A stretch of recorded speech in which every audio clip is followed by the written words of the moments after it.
that's the weekend wrapped up. We'll move on to the news yesterday. Yeah, it looks like we're getting no fans back in the ground anytime soon. What? You said you had a wee passionate rant about this, sir. Yeah, I don't know. Do you still have the energy for it, son? Not really. After that passionate rant about Motherwell. No, listen. It sounds like we're going to get no fans back in ground till March. I'll tell you what. What really annoyed me? Did you watch #United on the BBC the other day? I did not. No, I must admit. So there was about 300-400 fans at that game. Jack jumping all over each other, celebrating, having a good time like you'd always at the football. And I looked at it and I thought, well done, #delighted for them. Aye. But it infuriates me that can go on, but yet we can't get fans back in grounds in Scotland. It makes zero sense. Zero sense. Football clubs and stewards and stuff are strict enough when they've got their own rules to put in place out with this to know that if we put fans back in grounds, there will be regulations adhered to more strictly than there would be in your average pub. And I know it's the pub argument always comes up. There's going to be cameras there every week. These clubs, for their own sake, would have to make sure the fans stuck to the regulations. Why, oh why, they can't get fans back in is just ridiculous. And clubs in the lower leagues will fold because of this. No one's sitting asking, and this is what annoys me, no one is sitting here thinking or asking or demanding or whatever word you want to use or expecting 60,000 people to be piling into Parkhead on Saturday. Nobody's expecting that. We know it's not going to happen. We know it's not the case.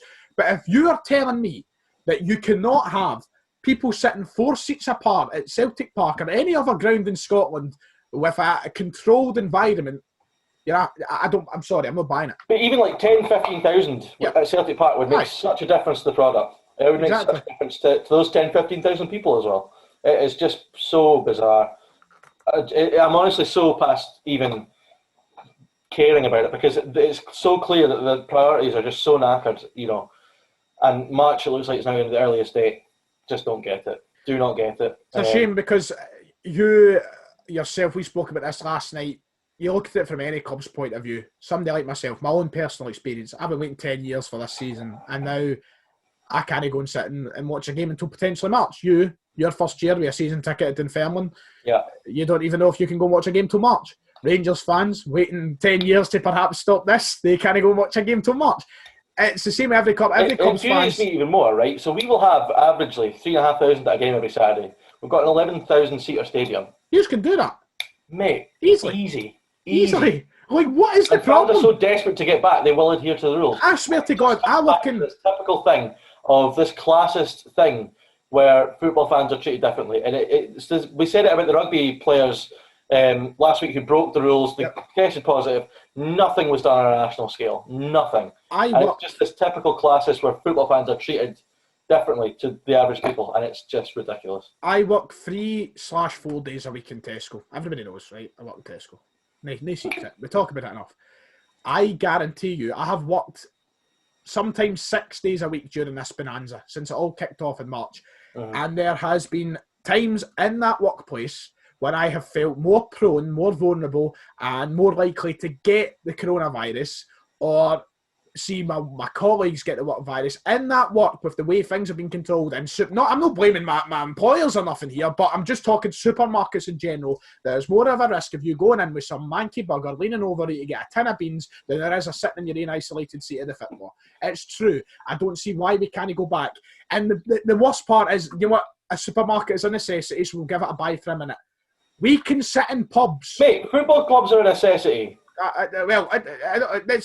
We can sit in pubs and we can do whatever we want in there. We can slabber at each other pretty much. Yet we can't sit at the football. I don't get it, and it's just frustrating. And I know there'll be obviously people who don't give a toss about football, all over the country that are going, "Oh, shut up! It's only a game of football." It's absolute nonsense. Take your opinion, put it to the side for a minute, and understand that a lot of people's livelihoods and a lot of people like ourselves actually care about the game and actually want to be at the games, and we want to be there every week because it means a lot for people. There's a lot of people whose mental health depends on football, and by taking that away from them, you're taking away a major part of their life that some people might actually rely on. And you're not even just thinking about fans here in this situation. I bet you there's people who love their jobs as stewards. I bet you there's people that love their jobs. You're absolutely spot on, mate. There are people who love doing things like this, and they can't go and do it for stupid reasons. Because I'll take away being a Celtic fan for a minute. At Celtic Park Live, it's a different story. You've already touched on it. 11,000-seater stadium with an average crowd of 3,000-4,000 people. There is absolutely no convincing me that that is not possible with controlling how people enter and exit the stadium, how people get to their catering places, get to the toilets, everything else with stations set up to sanitise your hands. Yes, it costs a lot of money to set these things up. I understand that. But if you get them in place, there is no telling me that that can't be done. And I know that Nicola Sturgeon has a lot on her plate dealing with a whole country in crisis, but I think we have been treated like, as you said, second-class citizens or such. It's just mad. It's absolutely infuriating. I had a really good point I was going to make. That's going out my head. That's really frustrating. But anyway. That's my fault. Yeah, she's got a lot on her plate with the country being in crisis, but it's her job to make sure the country isn't in crisis, and she's not doing a very good job, in my opinion, but we'll leave it there. We're not a politics show, but no, very briefly, you touched on it very, very well, son. Yeah, so it's just mad. Oh, that's what I was going to say. So they've talked about how they opened the pubs and stuff to protect businesses. These football clubs, like, say... They are businesses. Mate, but it's not even, it's just, you said, people say they're not a necessity. They are to so many people. If you look at, like, let's take Albion Rovers, right? They might get, 700-800 at a game? Yeah. For those 700-800 people, that is massive in their life. And if that club folds, post-coronavirus, what are they going to do? What are they going to do? I know, because it's such a danger. Just go and support another team. If that happens to you, I've never been in a situation in my life, lucky enough. You have. You've seen your club nearly fold and turn to dust. You've been there. You've lived that. I've never done it in my lifetime. Celtic were obviously close, but I wasn't born. Blah, blah. These people are like, oh, they can just go and support another team. It's only football at the end of the day. Nonsense. But also, I think there's a lot of this attitude with the Rangers thing. Rangers faced liquidation. They were always coming back. There was always going to be a Rangers. There was never this danger of not being a Rangers. It was always going to happen. They were too big a club, too big an institution for them to fold. For these smaller teams, if they fold, they're not coming back, some of them. They just don't have the finances. They don't have everything.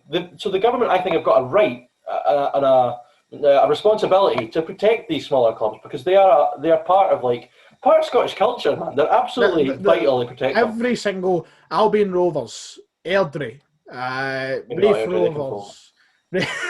You've changed your attitudes there. Rafe Rovers, Dunfermline, Fort William Football Club, whatever you want, any of these teams all over the country are in some areas the hub of the community. You know, they mean a lot, and a lot of people forget how much football clubs do for their communities. Charity work and youth setups, everything that these clubs do in their respective towns, villages, whatever.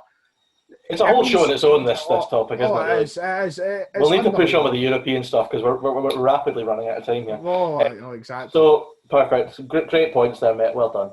But yeah, it's a show in itself. And I'm sure we'll pick it up again. This topic isn't going away anytime soon. There's 6 months to talk about it,